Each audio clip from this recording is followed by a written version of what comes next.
My name is Dave Dawson, and I'm the coordinator of the Engineering and Computer Technology Department Information Technology program here at the University of West Florida. The kinds of jobs that people get with the degree that we award generally run in the areas of information technology directors or director of operations, systems administrators. People manage the IT strategy for large organizations. There's a tremendous range of flexibility in the field. Of course, IT has changed quite a bit from the old days. In the old days, people did computers as something in addition to what they did for their job. But now, in most cases, computers are people's jobs, and the networks that support those things are very important. The people that graduate from this program are trained to think strategically about information technology. And rather than becoming a passive service provider in the organization where they simply respond to the demands of the organization, the folks from this program, when they go out and begin their careers, they become the people that the organization turns to figure out ways to exploit technology, to bend technology to the purposes of the organization, to confer some sort of competitive advantage over the other people in the field. And so they play a very important role. The other part of that equation is because they become important to the organization strategically, they also tend to be a little safer when the economy ebbs and flows.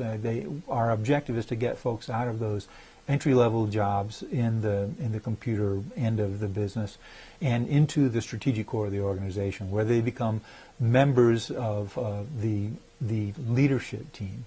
And so that's the sort of the target group that we want our people to prepare to be. The kinds of courses that students take in this kind of program are very broad, and they're also very flexible. Of course, you'll see the standard things. You're going to take some programming languages. You're going to take some networking technology classes, and the technology is always the underlying thrust of the program. So you have a good focus on the specific kinds of technologies: networking, networking operations, how do you generate a request for proposals and drive a project from beginning to finish, the project management piece. So you have those fundamental classes that everyone takes, but you have a lot of flexibility in these types of programs because IT is a very heterogeneous field. The concerns of someone who manages the IT systems in a large medical facility are quite different than the concerns for someone who manages the IT infrastructure for a movie production studio, for instance. And so you have a very broad range of skill sets that are necessary. And so you have to sort of develop an idea of the direction that you want to go and start finding courses that support that. Probably about halfway to two-thirds of the way through your program, you really want to start honing in on those specific kinds of technologies or that area of emphasis. Another very common path for people in IT to take is to supplement their technology courses with business classes, and that's very, very important these days.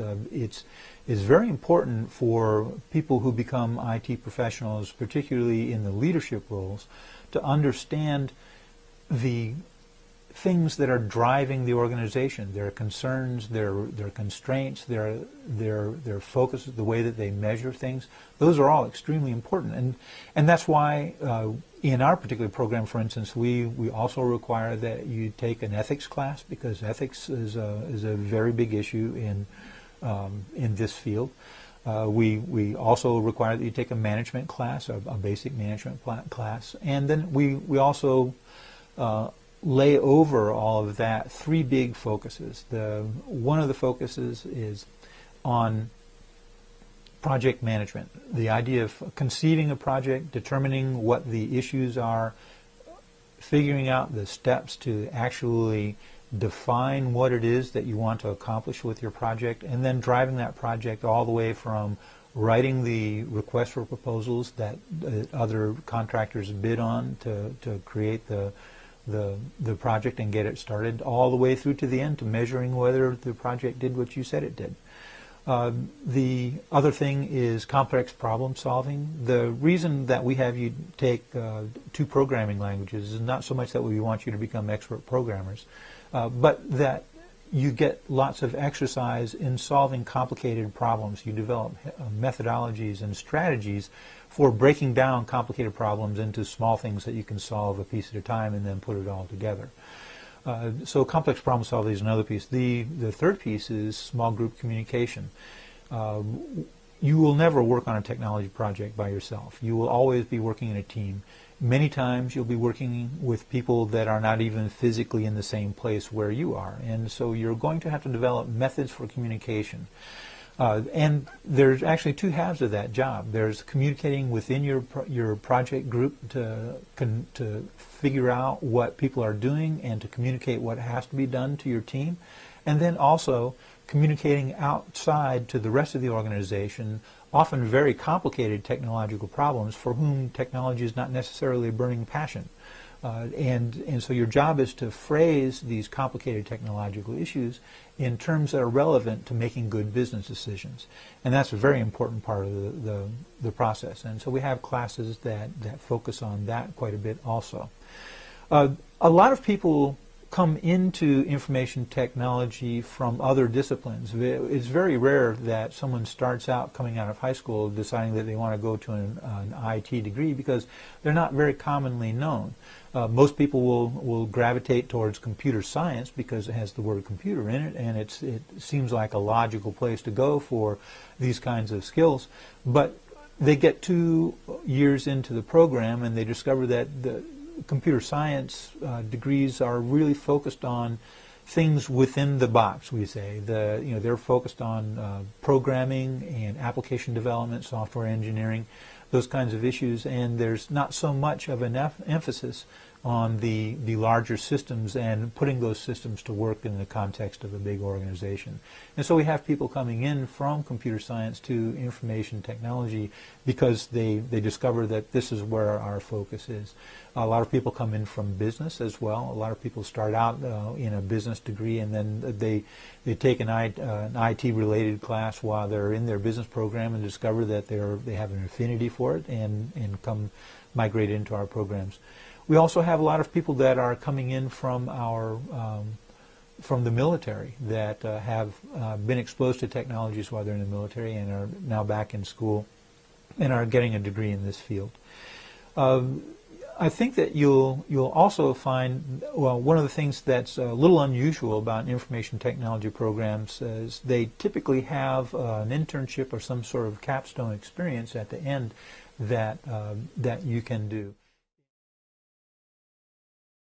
One of the things that I'd like to speak very frankly about in considering the kind of path that you're going to take in your college career is to think about the market itself. In this market, in the IT market, there is a very strong focus on professional certifications. Those are very, very important in the job world here, because there are very specific types of technologies that are very important and that are business critical to organizations, and they need experts in those specific kinds of things. But those kinds of certifications are typically not things that you'll find in a university environment. Those things, many times, you'll find them at local community colleges, the state colleges, and in actual commercial education institutions. The kinds of certifications I'm talking about, things like the Microsoft certifications, the MCSA or the MCSE, or the Cisco networking certifications, the CNA. In some cases, particularly if you're working for the federal government, they like for you to have some security credentials like the CISSP certificate.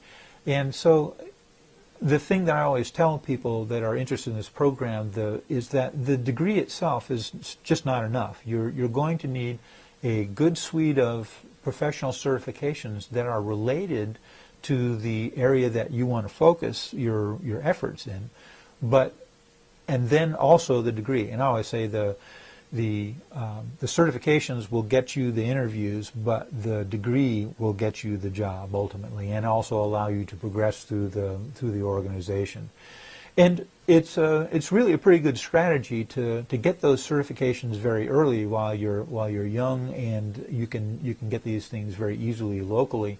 Get those professional certifications, and then get an entry-level job in the industry somewhere. Because one of the things that we know about information technology related organizations is that they invest very heavily in their employees. And so a good strategy is to use the certifications to get that entry-level job, and then get the organization to pay for your college. That's a very common method. I'd say probably about 50 to 60% of the people in the program that I teach are people that have done exactly that. They got excellent professional certifications. They got ASs or AASs, and then came in to a job somewhere, and after they've been in the job for 3 or 4 years, they started taking advantage of the professional development opportunities that the organization offered, and went back to school to get their degree so that they can advance in the organization. So that's a very common path.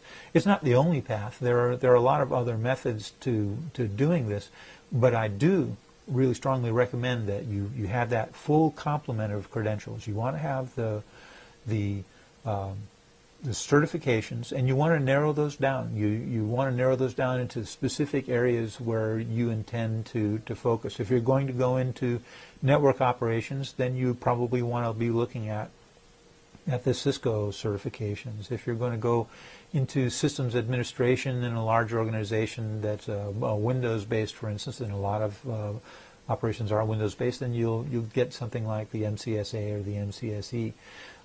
But that's the sort of intelligence and research that you have to develop as you're thinking about what you want to do ultimately for a career, finding out what the requirements are for the people that do these kinds of jobs. And it doesn't hurt to visit organizations and just ask their IT people how they got in their job, what path they followed, and what kind of programs they have for professional development.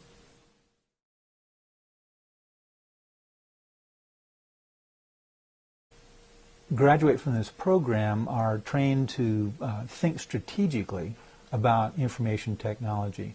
And rather than becoming a passive service provider in the organization where they simply respond to the demands of the organization, the folks from this program, when they go out and begin their careers, they become the people that the organization turns to figure out ways to exploit technology, to bend technology to the purposes of the organization, to confer some sort of competitive advantage over the other people in the field. And so they play a very important role. The other part of that equation is because they become important to the organization strategically, they also tend to be a little safer when the economy ebbs and flows. Our objective is to get folks out of those organizations. There's a tremendous range of flexibility in the field. Of course, IT has changed quite a bit from the old days. In the old days, people did computers as something in addition to what they did for their job. But now, in most cases, computers are people's jobs, and the networks that support those things are very important. The people that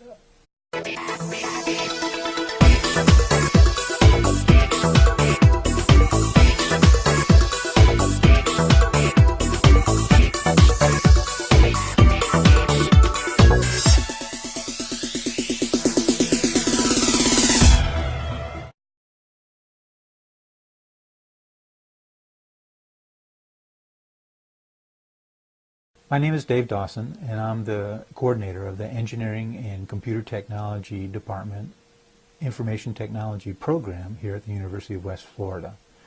The kinds of jobs that people get with the degree that we award generally run in the areas of information technology directors or director of operations, systems administrators. People manage the IT strategy for large organizations.